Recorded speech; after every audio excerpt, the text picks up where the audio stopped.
Hello my dear students, so till now we have discussed about very most important and interesting experiments, which is Griffith experiment, Abbe-Matillier and McCarthy experiment, and next is Hershey and Chase experiment, which we discussed in previous video lecture, right? So Hershey and Chase experiment proved that the DNA is a genetic material, right? Now move on to another short theory, the properties of genetic material, DNA versus RNA. Means कि जो genetic material है हमारा DNA, उसकी कौन कौन सी property है, means genetic material की properties criteria क्या होने चाहिए, राइट? सो यहाँ पे ये टॉपिक में ये डिस्कस किया हुआ है कि डीएनए जो है और आरएनए दोनों ही न्यूक्लिक एसिड है. So DNA and RNA both are made up of nucleotides which both are nucleic acid. So why DNA is a genetic material and not RNA, right? So हमने जो previous videos हमने video lecture हमने देखे थे या previous जो भी theories हमने डिस्कस की है, उसमें हमने कहीं ना कहीं पे ये सारे पॉइंट्स कवर कर लिए हैं, ये सारे डिस्कस किया हुआ है कि आरएनए क्यों जेनेटिक मटेरियल नहीं है, उसमें क्या डिफरेंस है डीएनए से, राइट? बट फिर भी यहाँ पे हम कुछ क्राइटेरिया है जिसको हम डिफाइन करेंगे in terms of DNA and RNA, right? और प्रूव करेंगे कि डीएनए क्यों है genetic material, why not RNA, right? So let's start. So the Hershey and Chase experiment which proved the DNA is a genetic material, right? It subsequently became clear that in some viruses RNA is the genetic material. Example tobacco mosaic virus, QB bacteriophage etc. Means कि Hershey and Chase experiment से क्या prove हुआ है कि genetic material जो है वो DNA है जो जनरेशन टू जनरेशन ट्रांसफर होता है. But in exceptional case in viruses some of this virus is possess the RNA as a genetic material. Means virus के अलावा किसी में भी RNA as a genetic material नहीं है, बट कुछ वायरसेस है जिसमें RNA जो है वो जेनेटिक मटेरियल है. तो एग्जाम्पल है tobacco mosaic virus, TMV virus, QB bacteriophage etcetera, right? So why DNA is the predominant genetic material whereas RNA performs dynamic functions? Means RNA जो है वो बहुत सारे functions करते हैं. Means messenger RNA है, tRNA है, rRNA है, बहुत various types के RNA होते हैं वो जो different functions करते हैं. मोस्ट इंपॉर्टेंट जो है वो प्रोटीन सिंथेसिस करते हैं. RNA पर से ही प्रोटीन का सिंथेसिस होता है जिसे ट्रांसलेशन बोलते हैं, राइट? सो RNA बहुत सारे वेरियस फंक्शंस करते हैं, बट फिर भी डीएनए को जेनेटिक मटेरियल माना जाता है. Why not RNA, right? So the main criteria for molecule that can act as a genetic material means अगर कोई जेनेटिक मटेरियल है तो उसमें कौन कौन से क्राइटेरिया होने चाहिए, राइट? सो यहाँ पे 4 क्राइटेरिया दिए हुए हैं. It should be able to generate its replica, means वो रेप्लिकेशन करता होना चाहिए, मीन्स कि वो खुद के जैसी ही कॉपी बना सके, उस तरीके का रेप्लिकेशन होना चाहिए. जो भी जेनेटिक मटेरियल है वो खुद की कॉपी बना सके, मीन्स रेप्लिकेशन कर सके, ऐसा होना चाहिए, right? It should be stable chemically and structurally. Obviously ये जरूरी है क्योंकि वो जनरेशन टू जनरेशन ट्रांसफर होता है. अगर वो स्टेबल नहीं रहता, अगर उसमें म्यूटेशन बहुत ज्यादा होता है तो उसकी स्टेबिलिटी नहीं होती, राइट? और फिर वो चेंजेस आते हैं कैरेक्टर्स में, ट्रेट्स में, उसकी वजह से बहुत सारे वेरिएशन आ जाते हैं, राइट?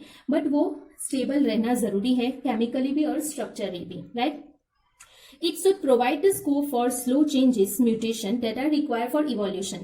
Means changes हो वो सही है कि कुछ वेरिएशन के लिए, इवोल्यूशन के लिए चेंजेस होना जरूरी है, बट इतना ज्यादा नहीं होना चाहिए कि पूरी जनरेशन टू जनरेशन अगर ट्रांसफर हो तो पूरा ही चेंज हो जाए, राइट? थोड़ा सा स्लो चेंजेस होना जरूरी है. मीन्स कि स्लो म्यूटेशन हो, म्यूटेशन इतना ज्यादा नहीं होना चाहिए, बट कुछ म्यूटेशन अगर होता है तो उससे इवोल्यूशन बढ़ता है, वेरिएशन आता है, कुछ अच्छा भी म्यूटेशन होता है, राइट? तो म्यूटेशन होना चाहिए बट स्लो होना चाहिए, राइट? नेक्स्ट है it should be able to express itself in the form of Mendelian character. Means Mendelian characters जो थे सारे वहां पे एक्सप्रेशन हमें दिखता था, मतलब जो हम जीनोटाइप की बात कर रहे थे वो हमें फिनोटाइपिकली दिखता था. तो जो भी सारे कैरेक्टर्स है या जो भी जीन्स है, ट्रेट्स है, उसका एक्सप्रेशन होना जरूरी है. Means it should be express, right? So ये जो 4 कैरेक्टर है, क्राइटेरिया है, वो जेनेटिक मटीरियल में होना जरूरी है. सो हम देखेंगे कि ये जो 4 क्राइटेरिया है वो डीएनए में और आरएनए में किस तरीके से है, right? So first is it should be able to generate its replica, right? So यहाँ पे रेप्लिकेशन होता ही है दोनों का, क्योंकि दोनों ही कॉम्प्लीमेंट्री बेसिस बनाते हैं, DNA as well as RNA, right? So because of base pairing and complementarity, both nucleic acid, DNA as well as RNA have ability to direct their duplications. Means के वो अपने जैसी कॉपी बना सकते हैं, चाहे वो DNA हो या RNA हो. क्योंकि हमने डीएनए का स्ट्रक्चर देखा था, डीएनए में डबल हेलिकल मॉडल होता है, कॉम्प्लीमेंट्री होते हैं वो एक दूसरे से, राइट। तो अगर हम ये दोनों स्ट्रैंड को सेपरेट कर देते हैं तो वो उसके साथ कॉम्प्लीमेंट्री दूसरी डॉटर स्ट्रैंड बना सकते हैं, राइट। मीन्स की रेप्लिकेशन कर सकते हैं, एज वेल एज आरएनए भी रेप्लिकेशन कर सकते हैं, right. So the first criteria है जो दोनों में ही प्रूफ होता है कि RNA as well as DNA दोनों ही रेप्लिकेशन कर सकते हैं। बट ये क्राइटेरिया किसके लिए नहीं सूट होता? Other molecule such as protein अपने जैसा रेप्लिकेशन नहीं कर सकता, वो खुद की कॉपी खुद से नहीं बना सकता, right. So other molecules such as protein fail to fulfill first criteria itself, means खुद से वो अपना replication नहीं कर सकता. As well as DNA and RNA should be replicated, right? So first criteria जो है वो DNA और RNA दोनों में common है. Next is it should be stable chemically and structurally. सो यहाँ पे चेंजेस आ जाएगा क्योंकि डीएनए जो है वो मोर स्टेबल है एज कंपेयर टू आरएनए। तो कैसे? So genetic material should be stable and not change with different stages of life cycle, as और with changes in physiology of the organism. Means अगर कुछ भी हो जाए, कौन से भी स्टेट में हो, वो स्टेबल रहना जरूरी है क्योंकि वही उसके पास ही जेनेटिक सारी इंफॉर्मेशन है, वही जनरेशन टू जनरेशन ट्रांसफर हो रहा है। सो उसे स्टेबल रहना बहुत जरूरी है, राइट। और stability of genetic material is very well prove in Griffiths experiment. So Griffith experiment में हमने देखा था कि जो एस स्ट्रेन थी जिसका बैक्टीरिया को हमने हिट किल कर दिया था और फिर उसको इंजेक्ट किया था माउस में, राइट, और उसके साथ हमने आर टाइप बैक्टीरिया जो लाइव थे उसको इंजेक्ट किया था। तो हमने हिट किल से बैक्टीरिया को तो मार दिया था, राइट, बट उसका जो जेनेटिक मटेरियल था वो फिर भी स्टेबल था, राइट। तो उसकी वजह से ट्रांसफॉर्मेशन हुआ है। सो डीएनए जो है वो इतना स्टेबल है कि अगर हम उसे हीट करते हैं तो वो सेपरेट हो जाता है, बट उसको अगर अप्रोप्रिएट टेम्परेचर या अप्रोप्रिएट कंडीशंस प्रोवाइड करे तो वो फिर से कॉम्प्लीमेंट्री बना सकता है, राइट। सो इतना स्टेबल होना जरूरी है। और वो कहाँ पे प्रूफ होता है? ग्रिफिथ के एक्सपेरिमेंट पे। ग्रिफिथ के एक्सपेरिमेंट पे हमने एस स्ट्रेन जो थी उसको हिट किल करके जब आर स्ट्रेन के साथ हमने इंजेक्ट किया तो ट्रांसफॉर्मेशन हुआ है, जो जेनेटिक मटेरियल है वो ट्रांसफर हुआ है आर के अंदर और फिर एक्सप्रेस हुआ है, राइट। सो बैक्टीरिया मर जाता है लेकिन डीएनए स्टेबल रहता है। और वो क्यों रहता है? क्योंकि वो कॉम्प्लीमेंट्री स्ट्रेन बनाता है, राइट। अगर हीट हम देते हैं तो उसकी वजह से ये दोनों स्ट्रेन सेपरेट हो जाती है, बट अगर फिर आफ्टर दैट अप्रोप्रिएट कंडीशन उसे अगर मिलती है तो फिर से वो कॉम्प्लीमेंट्री बना सकते हैं, राइट। सो उसकी वजह से वो मोर स्टेबल है। So stability of genetic material is very well proven in Griffith transforming principle experiment which kill bacteria but not destroy genetic material, right? So genetic material destroy नहीं होता। It means if DNA is separated by heating, it will come together when appropriate condition are provided. क्यों? क्योंकि वो separate होके भी फिर appropriate condition अगर आती है तो फिर भी वो अपना पूरा स्ट्रक्चर बना सकते हैं। क्यों? क्योंकि वो कॉम्प्लीमेंट्री है। जो दोनों स्ट्रेन है वो एक दूसरे से कॉम्प्लीमेंट्री है तो फिर से वो बेस पेयरिंग कर सकते हैं, राइट। बट इन आरएनए भी कर सकते हैं, लेकिन आरएनए में और क्या डिफरेंस था? आरएनए और डीएनए में हमने डिफरेंस देखा था। तो आरएनए जो है उसमें जो पेंटोज शुगर है उसके सेकंड कार्बन पर OH ग्रुप था, राइट। और उसी टाइम पे हमने डिस्कस किया था कि ये जो OH ग्रुप है, जो डीएनए में सिर्फ H ग्रुप है और आरएनए में OH ग्रुप है, सो उसकी वजह से RNA is more reactive than DNA, right. So in RNA second carbon पे OH ग्रुप है in pentose sugar which makes RNA reactive, means वो ज्यादा रिएक्टिव है। लेबाइल मीन्स अगर उनको हीट दे देते हैं तो वो ज्यादा रिएक्शन कर देते हैं और स्ट्रक्चर उनका बिगड़ जाता है एंड इजीली डिग्रेड हो सकते हैं उसकी वजह से, right. So RNA is less stable than DNA, right. और उसका मेन रीजन क्या है कि आरएनए की जो पेंटोज शुगर है उसके सेकंड कार्बन पर OH ग्रुप है और वो OH ग्रुप की वजह से वो ज्यादा रिएक्टिव है और वो लेबाइल है और वो रिएक्शन की वजह से इजीली डिग्रेडेबल हो जाता है। And RNA is also known to be catalytic because of this reactive group, right. So यहाँ पे ये प्रूफ होता है कि जो सेकंड पॉइंट है वहां पे ये प्रूफ होता है कि chemically and structurally RNA is less stable than DNA, right. Therefore DNA chemically less reactive and structurally more stable when compare to RNA. So यहाँ पे क्या प्रूफ होता है कि डीएनए है वो बेटर है आरएनए से because it much stable than RNA. Next point क्या था कि it should provide the scope for slow changes mutation that are required for evolution, means कि ज्यादा चेंजेस नहीं होना चाहिए, स्लो चेंजेस होना चाहिए जिससे इवोल्यूशन हो सकता है, राइट। अगर बहुत ज्यादा म्यूटेशन होगा तो फिर वो पूरा इंफॉर्मेशन ही चेंज हो जाएगी, राइट। तो फिर जब जनरेशन टू जनरेशन ट्रांसफर होता तो हर बार म्यूटेशन की वजह से हर बार चेंजेस आते रहते हैं, राइट। सो यहाँ पे उसको प्रूव किया है कि presence of thymine in DNA. हमने देखा था कि डीएनए जो है उसमें थाइमिन होता है, बल्कि आरएनए में यूरेसिल होता है। सो एडेनाइन के साथ अगर डीएनए है तो एडेनाइन के साथ थाइमिन बेस पेयर करेगा, और अगर यूरेसिल है वो आरएनए में होगा जो एडेनाइन के साथ बेस पेयर करेगा, राइट। सो थाइमिन, अगर थाइमिन के अंदर म्यूटेशन होता है, थाइमिन डाइमर बनता है, तो उसको रिपेयर करने के लिए बॉडी के पास बहुत सारी मैकेनिज्म है जिससे वो डीएनए में, अगर डीएनए में थाइमिन प्रेजेंस होता है और अगर थाइमिन में म्यूटेशन होता है, अगर थाइमिन में म्यूटेशन होता है तो वो क्या करता है, अगर एक पॉलीन्यूक्लियोटाइड चेन पे ए है, दूसरी पॉलीन्यूक्लियोटाइड चेन पे सामने टी होगा, राइट। सो ए बेस पेयर बनेगा। बट म्यूटेशन कैसा होता है, अगर डबल थाइमिन हो तो म्यूटेशन कैसा होता है, थाइमिन के बीच में डबल बॉन्ड हो जाता है, राइट।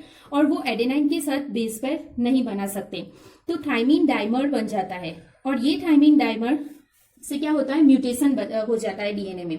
बट अगर ऐसा म्यूटेशन होता है तो हमारी बॉडी के पास बहुत सारी रिपेयर मैकेनिज्म है जिससे म्यूटेशन को रिपेयर कर सकते हैं। तो थाइमिन डाइमर के लिए दो रिपेयर मैकेनिज्म है, एक तो है photoreactive repair mechanism and second one is excision repair mechanism. ये बहुत इंपॉर्टेंट है, और ये अगर आगे हम स्टडी करेंगे तो फिर रिपेयर मैकेनिज्म पूरा डिटेल में आता है, राइट। बट यहाँ पे इतना नेसेसरी नहीं है उसको डिटेल में देने के लिए, बट जस्ट फॉर इंफॉर्मेशन कि अगर डीएनए में थाइमिन होता है तो वो थाइमिन के अंदर अगर म्यूटेशन होता है तो उसको रिपेयर करने के लिए मैकेनिज्म है हमारी बॉडी के पास, राइट। बट इन आरएनए थाइमिन नहीं होता, वहां पे यूरेसिल होता है। तो अगर वहां पे म्यूटेशन हो जाता है तो उसे रिपेयर करने के लिए एडिशनल ऐसी रिपेयर मैकेनिज्म नहीं है, राइट। सो उसकी वजह से डीएनए में स्लो म्यूटेशन होता है, मतलब अगर ज्यादा म्यूटेशन हो भी गया तो उसके पास एडवांस रिपेयर मैकेनिज्म प्रेजेंस है, right. So RNA and DNA both are able to mutate. In fact, RNA being unstable mutated faster rate, right?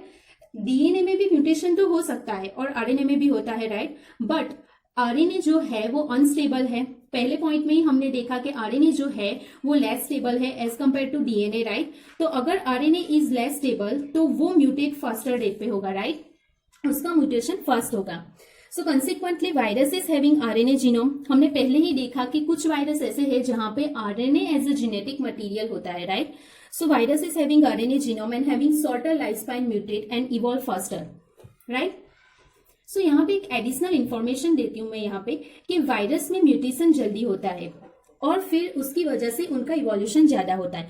तो रिसेंटली बहुत सारी जो कॉम्प्लिकेशंस हो रही है वर्ल्ड में वो कोरोना वायरस की वजह से है, राइट। सो कोरोना वायरस एक्चुअल में क्यों इतना टाइम लेता है कि उसकी वैक्सीन नहीं बन पाई है, उसकी मेडिसिन इतनी अच्छी तरीके से नहीं बन पाई है, तो उसमें प्रॉब्लम यही है, मेन यही इंपॉर्टेंट चीज हो रही है कि कोरोना वायरस एक्चुअल में एनिमल वायरस था, बट वो एनिमल से ह्यूमन में ट्रांसफर हुआ है। और वो कैसे हुआ है, म्यूटेशन की वजह से, राइट।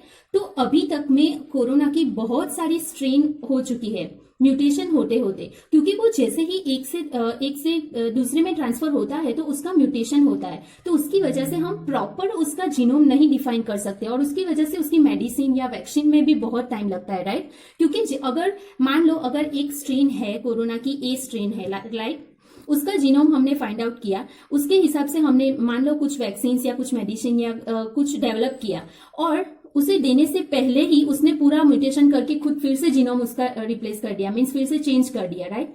तो ये जो है इसकी वजह से इतनी सारी प्रॉब्लम्स हो रही है कि उसका जो जीन है उसमें म्यूटेशन बहुत जल्दी होता है, स्टेबल स्ट्रेन नहीं है, क्योंकि एक्चुअल में तो वो पहले से ही एनिमल वायरस है। तो इसकी वजह से अगर वो म्यूटेशन होने के बाद वो ह्यूमन में ट्रांसमिट होता है तो हमारी बॉडी के पास मैकेनिज्म नहीं है उसको उसके सामने डिफेंस करने के लिए, राइट। वरना हमें वायरल इन्फेक्शन होते रहते हैं, राइट। तो उस टाइम पे तो इतना सारा कुछ नहीं होता क्योंकि हमारी बॉडी के पास जो ह्यूमन वायरस है उसके सामने डिफेंस करने के लिए बहुत सारी मैकेनिज्म है।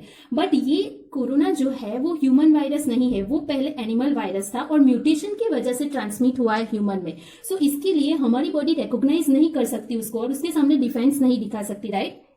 सो इसकी वजह से ये बहुत सारा प्रॉब्लम क्रिएट होता है कि क्योंकि उसकी वैक्सीन नहीं फाइंड आउट हो सकती, उसकी मेडिसिन नहीं हो सकती, क्योंकि अभी तक में उसकी बहुत सारी स्ट्रेन आ चुकी है।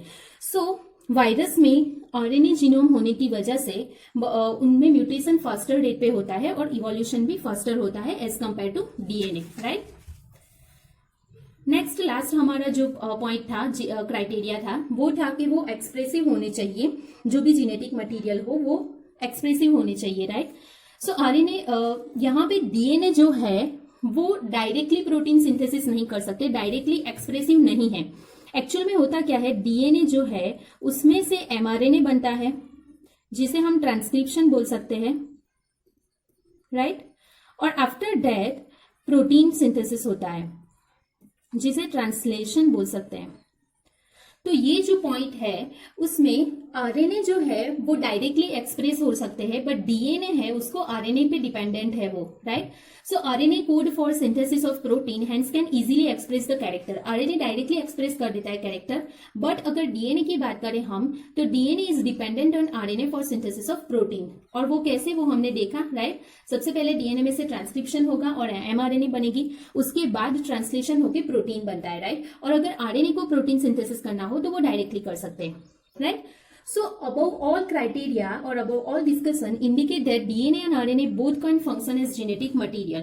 दोनों ही एज अ जेनेटिक मटेरियल हम ले सकते हैं, बट प्रॉब्लम कहां पे आती है कि DNA being more stable is preferred for storage of genetic information. RNA जो है वो अनस्टेबल है एज कंपेयर टू डीएनए, उसमें म्यूटेशन जल्दी होता है, वो रिएक्टिव ज्यादा है, वो लेबाइल है, उसका जो स्ट्रक्चर है वो इजीली डिग्रेड हो सकता है because of reactive molecule, right. जबकि ये सब जो प्रॉब्लम है वो डीएनए में नहीं होता। DNA is more stable chemically and structurally, so उसकी वजह से DNA is more preferable as a genetic material, right. But अगर हम ट्रांसमिशन की बात करें, अगर हम एक्सप्रेशन की बात करें, तो वहां पे for transmission of genetic material और genetic information RNA is better, because RNA directly protein synthesis कर सकता है, जबकि डीएनए को अगर प्रोटीन सिंथेसिस करना हो तो वो आरएनए पे डिपेंडेंट है, right. So now clear about this topic which is most important and interesting, right.